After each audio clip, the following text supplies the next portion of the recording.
Mga master, okay lang bang? Huwag niyong skip ang mga ads sa aking mga video kung okay lang mga master. Salamat sa solid na suporta po. Yon, what's up mga masters? Nandito na naman tayo sa panibagong araw, panibagong kabanata na naman ang pagsasama-samahan natin ngayon guys.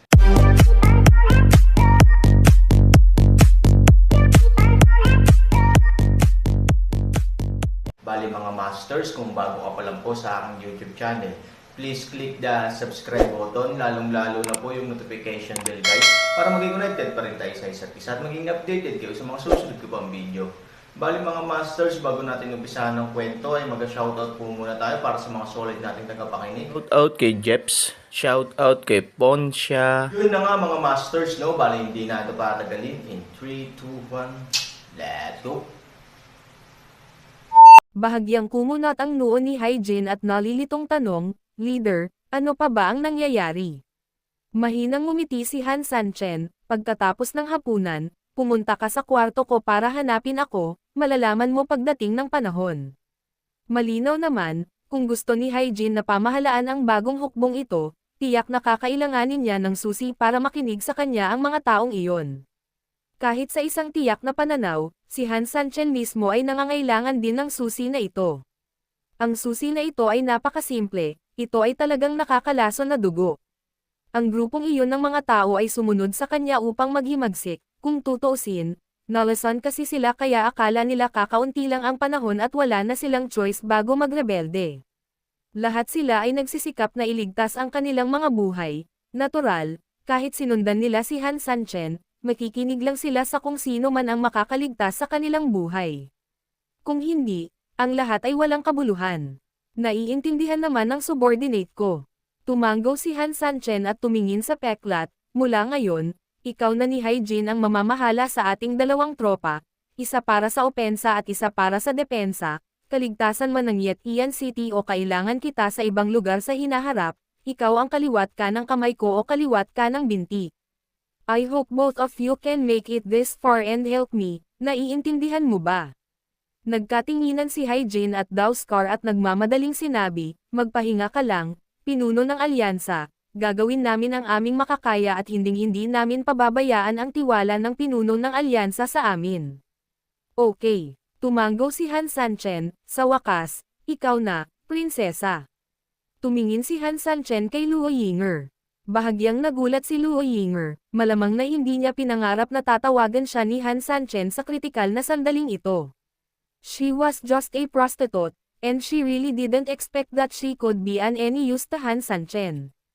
Kahit na medyo matalino siya, sapat na ang pagtulong sa kanyang ama, ngunit ito ay hindi gaanong mahalaga kapag ginamit upang tumulong sa Han Sanchen.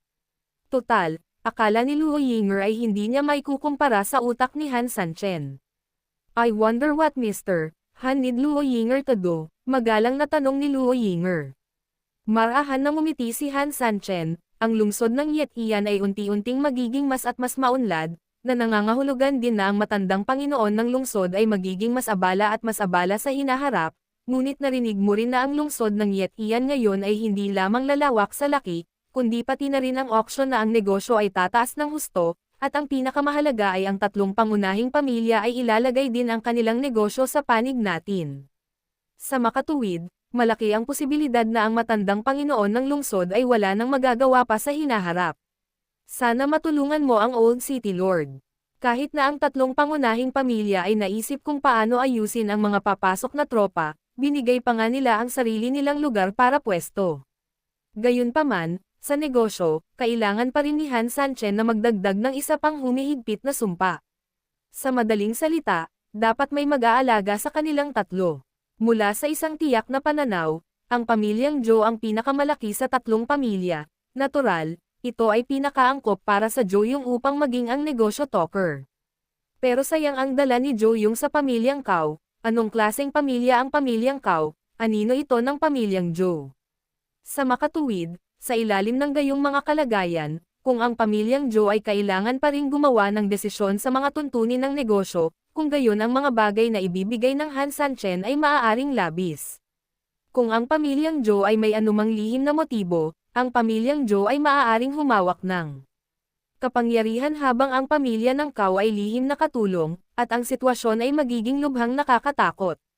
Para sabihin, kung ang Han Sanchen ay hindi natuklasan sa oras sa panahon ng prosesong ito ay ganap na posible para sa pamilya Zhou na kahit lihim na maikli ang Han Sanchen sa komersyo at matipid. Ito ay isang malaking banta.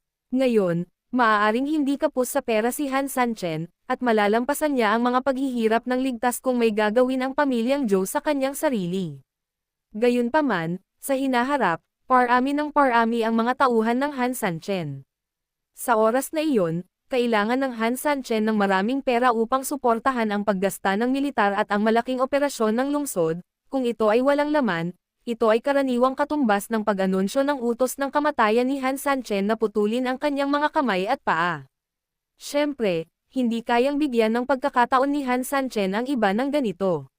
Siyempre gustong ibigay ni Han Sanchen sa Shangguan family, sa ganitong paraan, kahit na ang pamilya Shangguan ay mas mahina, dahil ito ay may kapangyarihan, maaari itong theoretically makipagkompetensya sa Zhou at Cao pamilya, ngunit mayroon ding isang malaking panganib sa kaligtasan. At ang nakatagong panganib na ito ay maaari na ngayong sumabog ng direkta, kaya dapat naganap at perpektong planuhin ng Han Sanchen ang minahan na ito. Madaling maunawaan ang minahan na ito, ibig sabihin, ang pananaw ng pamilya Cao at pamilya Zhou sa bagay na ito. Ang mga tao ay nag-aambag ng mas maraming pera at mas maraming kapangyarihan, bilang resulta, binibigyan mo ng kapangyarihang pamahalaan ang negosyo sa pinakamaliit na pamilya. Veterano na kayong lahat sa shopping mall, malalaman ng iba ang layunin mo sa paggawa nito sa isang sulyap, ito ay malinaw na hindi ka nagtitiwala sa iba at kahit na sinusubukan mong maglaman ng iba. Pagkatapos, ang iba ay hindi maiiwasang makaramdam ng lamig sa pamamagitan nito, o kahit na hindi sila ginaw, ang kanilang tiwala sa iyo ay mababawasan ng husto. Sa kasong ito, mayroong dalawang disadvantages. Ang mga pamilyang Zhou at Cao ay maaaring hindi na magtrabaho ng husto mula ngayon, gayunpaman, hindi ko makuha ang iyong tiwala, kaya bakit kailangan kong gumastos ng maraming pera at lakas?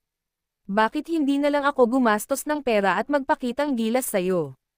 At the end of the day, pwede na lang akong founding father ng dynasty.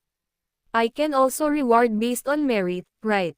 Oh, may isa pang masamang bagay, iyon ay, ang pamilya Cao at ang pamilyang Zhou ay hindi nasisiyahan at lihim na gustong makipagkompetensya sa pamilya ng Shangguan para sa kapangyarihan. Sa kasong ito, bagamat walang komprontasyon ng tit for tat sa mundo ng buhay at kamatayan, ang mga lihim na labanan at intriga sa negosyo ay hindi maiiwasang mapupuno ang bilog ng negosyo ni Han Sanchen.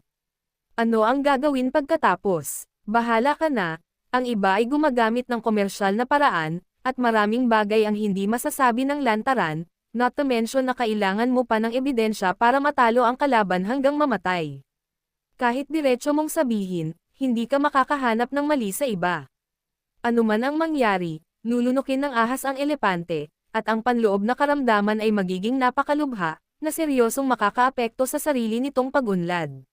Sa makatuwid, ang pinakamahusay na paraan ay upang makahanap ng isang tao na wala sa hanay ng pamilya ng negosyo. Sa ganitong paraan, walang sino man ang masasabi, at ang tatlong malalaking pamilya ay hindi magagalit o maiinggit sa isa't isa at makisali sa makulimlim na kompetisyon sa likod ng mga eksena. Si Luo Yinger ay anak ng Panginoon ng lungsod at ang kahalili sa hinaharap, makatuwirang pamahalaan ang mga ito, kaya, walang sapat na dahilan para gawin nila ang anumang gusto nilang gawin, dahil ang mga ito ay umaayon sa isang pangunahing loika.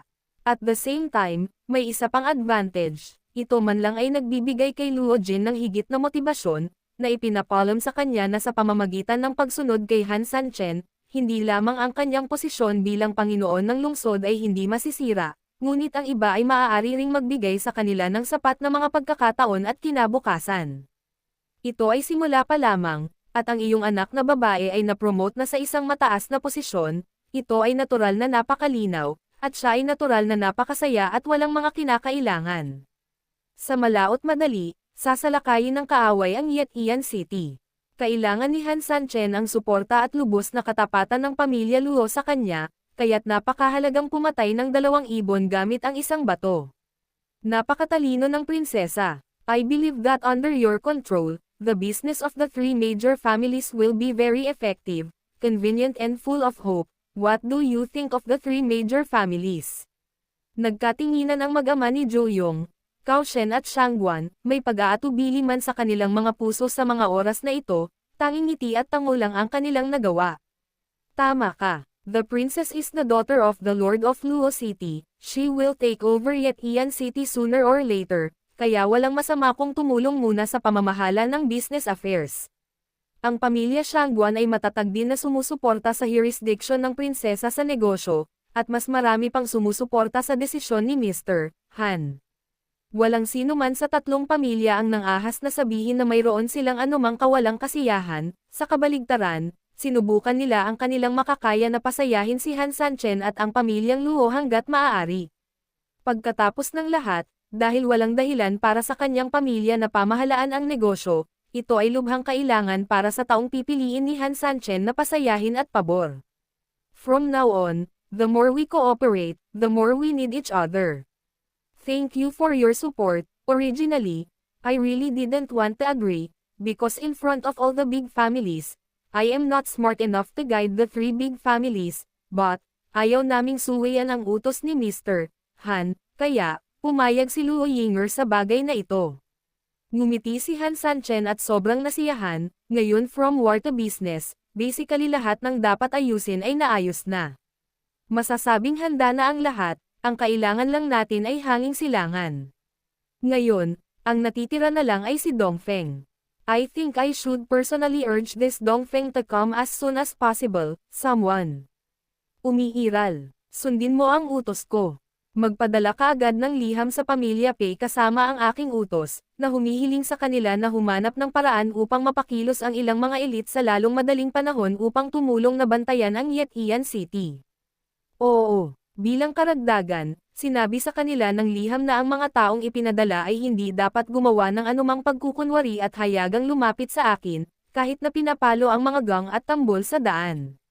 Gusto kong malaman ng lahat sa mundo na ang lahat ng mga miyembro ng pamilya ng Pei ay pumunta sa aking lugar. Pagkarinig nito, medyo natarante si Haijin at sinabing, Pinuno, ano ang ibig sabihin nito? Sa ngayon, sa mga panahong magulong panahon, ang Yetian City ay matatagpuan malapit sa nasusunog na Bone City, at maaaring makatagpo ng paghihiganti at pag-atake ng kaaway anumang oras, kung ang mga puwersa ng pamilya Pei ay pinahihintulutan na pumunta sa Yetian City upang mag-garrison sa isang bukas at tapat na paraan, hindi ito katumbas ng opisyal na pag-anunsyo sa mga demonyo na ang pamilya Pei ay gusto mong maging kaaway sa kanila. Oo, bagamat ang pamilya Pei ay nasa hangganan at isa sa pinakamakapangyarihan, walang nangahas na guluhin ito, gayunpaman, alam mo rin na ang tinatawag na malakas na dragon ay hindi pinipigilan ang lokal na ahas. Ang pamilya ng Pei ay dumating dito sa ilalim ng mga ganitong pangyayari, hindi ibig sabihin na ang Yetian City ay nagdudulot ng mas malaking panganib sa pamilya Pei. Tanong din ni Su Yingxia. Sa pag-iisip tungkol dito, noong unang nakipag-ugnayan sina Han Sanchen at Ivory sa pamilya Pei, hindi tulad ng hindi nagpadala ng mga tao ang kalaban para i-pressure ang pamilya Pei. Kahit na ang pamilya Pei ay lumaban, ito ay isang malayong lugar kung tutuusin, at ang mga puwersang ito ng kaaway ay lahat ay malapit sa nasusunog na Bone City, ito ay talagang medyo walang kapangyarihan upang talagang makitungo sa pamilya Pei. At bagamat tinulungan ng pamilya Pei si Han Sanchen at ang iba pa, hindi sila lubusang naghimagsik kung tutuusin, kaya't nagkaroon pa rin ng paghahati sa pagitan ng dalawang panig. Sa madaling salita, sa prinsipyo, ang pulang linya ay natapakan, ngunit hindi gaanong, at ito ay ganap na matitiis.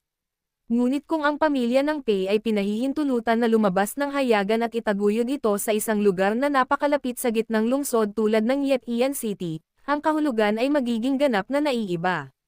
Ang hayagang paghihimagsik ng pamilya Pei sa ganoong lawak ay halos nagpagalit sa kanila kaysa direktang magdeklare ng digmaan sa kanila. Dahil kahit si Han Sanchen mismo ay malamang na mahihirapang tiisin ang sakit ng gayong pagtataksil, at ito ang uri ng pagkakanulo na napakalinaw. Nawala lahat ng mukha mo, anong pinagsasabi mo? Sa makatuwid, ang mga alalahanin ni Ivory ay napakamakatwiran. Gayunpaman, si Han Sanchen ay mayroon ding sariling mga plano, ngumiti siya ng mahina at sinabing, mula sa iyong pangunawang pananaw, magaganap nga ang mga ganitong problema at krisis, ngunit madalas kong sinasabi na ang lahat ay may dalawang panig. Panipi, ang masama ay ang sinabi mo, ngunit naisip mo na ba ang mabuti? Okay, nagkatinginan sina Ivory, Hyjin at iba pa, sa totoo lang, wala talaga silang naisip na maganda sa bagay na ito. Nakangiting paliwanag ni Han Sanchen, kung gagawin ko ito, magagalit talaga ito sa ating mga kaaway at maglulunsad pa ng mas malaking pag-atake sa atin, ngunit sa palagay ko bagaman ang ganitong uri ng pag-atake ay mukhang napakabangis, sa katunayan hindi ito mangyayari. Bakit hindi mangyayari? Sobrang kahihiyan ang naidulot namin sa kalaban, siguradong gagantay ang kalaban, paanong hindi mangyayari? Ngumiti si Han Sanchen at sinabing, tanungin kita, bakit kailangang mangyari ito? Ang angkan ng demonyong ito ay ganap na kalaban natin. Syempre hindi, umiling si Scar at nagsabi, kung sila ang may huling say, paano tayo magiging maluwag? Ang ibig kong sabihin ay matagal nang walang batas ang mga demonyo at kontrolado nila lahat. Ang isang hukbo ng 1,000,000 ay maaaring sobra para sa sinuman, ngunit para sa isang puwersa na ganap na sumikop sa angkan ng demonyo, ang ilang mga taong ito ay wala.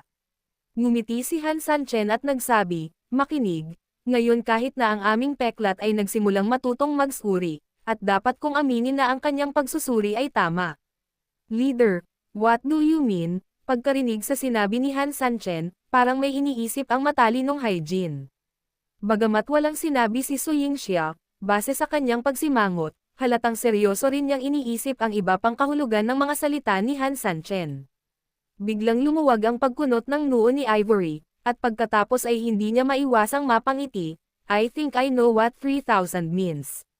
Bilang taong pinakakilala si Han Sanchen, kahit na hindi kailangang maging ganoon katalino si Ivory, malalaman niya agad kung ano ang gagawin ni Han Sanchen kapag inilabas niya ang kanyang puwitan, nag-aalalang tumingin si Hyjin kay Ivory at sinabing, Mrs. Alliance Leader, anong ibig mong sabihin sa Alliance Leader? Yun na nga mga masters, no? Bali panibagong kabanata na naman yung natapos natin ngayong gabi. Muli, maraming salamat po talaga sa walang sawang suporta po sa aking YouTube channel na talagang inaabangan niyo po ang bawat upload ko po. Bali mga masters, magkita-kita ulit po tayo bukas ng gabi at ngayon po ay magpapaalam po muna tayo.